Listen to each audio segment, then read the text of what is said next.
Welcome to a demo of our game, Plates Across America. This is an online word game where you solve puzzles which help you advance along famous American routes. We'll give you a little bit of a walkthrough while also giving you some background about the game. You can play the game's introductory route for free, so let's get started.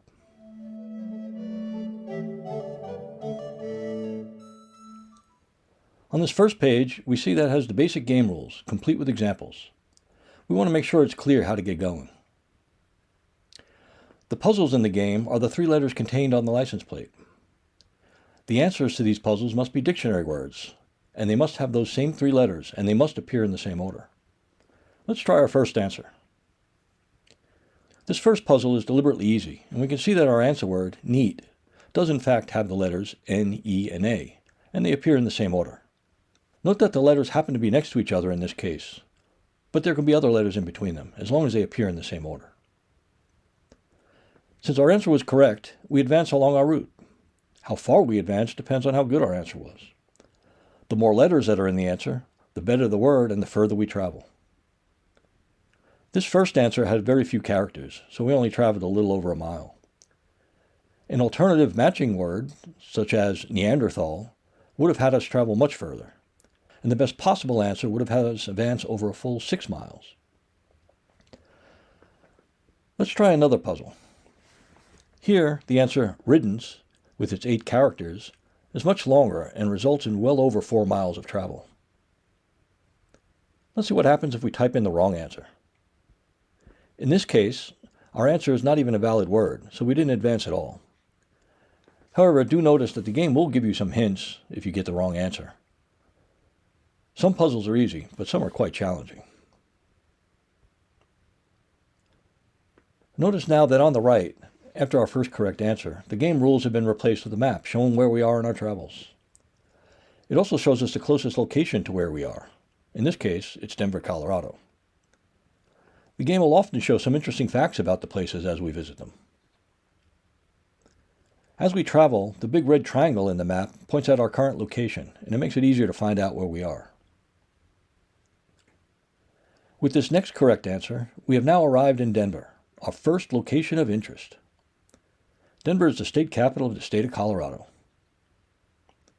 Visiting interesting locations is a core part of advancing levels in this game. Let's acknowledge this dialogue, and then we'll see that we have reached our first travel goal. This is the core of the game. The initial travel goals are deliberately simple. In this case, all we had to do was visit a single state capital, which we've just done in Denver.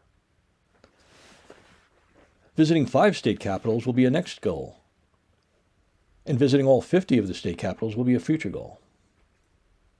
However, state capitals are not the only type of interesting places we'll encounter. There are caves, waterfalls, ghost towns, bridges, and more. Each of these has their own levels and travel goals.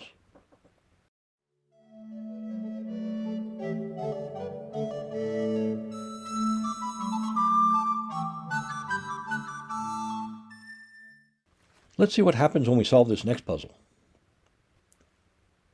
You may have noticed before that with each correct answer, we're accumulating points. Here, this green bubble is highlighting our ride points. There are also travel points, which we'll get to, but the ride points are used to allow us to customize our vehicle. Let's see more about this feature by clicking on the Ride Points button. There are many customizations available, but to start, it's only asking us to choose a paint color. Let's go with purple.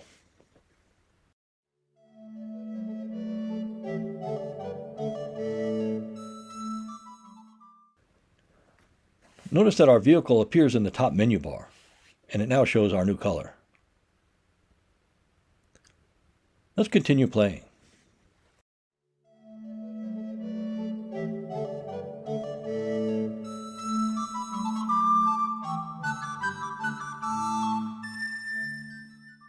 Here we have unlocked a new bonus route. Throughout the game, as we travel our main travel route, we'll find more and more scenic byways that we can travel. There are hundreds of these across the country and in the game. Remember those travel points I mentioned? These are often used to help access these bonus routes. In this case, this bonus route is actually adjacent to the main road we're traveling, so we don't actually have to expend any travel points. If we unlocked a different scenic route, say one in Hawaii, which is many thousands of miles away, then this would have required us to spend our travel points. You do not have to travel the bonus routes, but they will help you to visit additional locations, and that can help you reach your travel goals faster. You can also see what's on the bonus route before you're deciding whether you want to take it or not. Let's take this bonus route.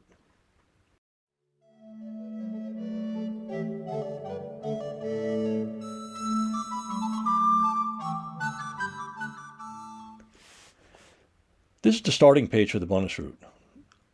When we finish this bonus route, we'll return to where we left off on the main route. But let's move on.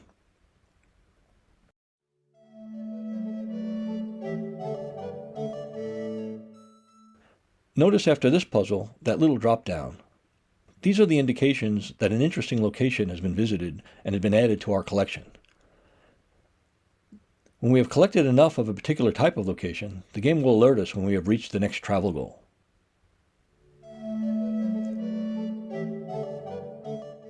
We are about to arrive at a location that unlocks the last main concept we want to introduce here. They're called lightning rounds. A lightning round is a set of 5 additional puzzles we're trying to solve, but we only have a limited time to solve them in. We'll earn bonus points in relation to how well we do with those 5 puzzles. You can choose your difficulty level here. The shorter the time, the harder it is, but the more possible bonus points you can earn. Let's see how this works. Notice the time remaining progress bar moving. Let's not stare at that too long because it creates a little anxiety and then our minds won't work right.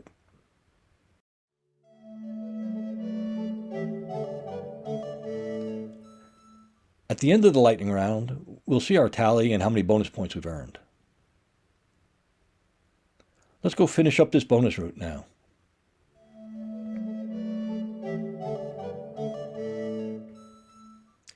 After finishing a route, we'll see that some of the travel goals are related to how many scenic routes we have taken. In this case, the travel goal was to travel down a scenic route, which we've just completed. This is another reason to pick traveling bonus routes. Once a route's completed, the screen will show us some stats about how we did on the route. There's a leaderboard that we'll be able to access that you can see how other people have done on the route. Here we can see we had the 17th best score for this route. Let's have a look at the leaderboard. The best score for this route was 10 puzzles. For us, it took us 17 puzzles to complete. Scrolling down the leaderboard, we eventually find ourselves.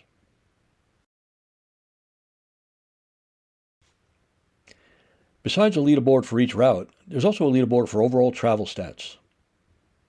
Visiting this shows the leaders for total miles traveled, average distance traveled, and the overall best percentage. We haven't played long enough to appear on this leaderboard, but we can access our own personal stats on this other page. Here we see our overall performance and stats. There's more to show off here, but since we're nearing the end of the demo, we'll return to the main travel game and stress an important point about saving the game. If we want to resume this game at a later time, or resume playing on a different device, then we must save the game by telling it who we are. By clicking the Save Game button, we can see all the ways that we can help the game remember who we are. A simple email address will do, or you can use your Google or Facebook login too if you're more comfortable with that. Well, that about does it for our game demo of Plates Across America. I hope this helped give you a good feeling for our game. Happy travels, everyone.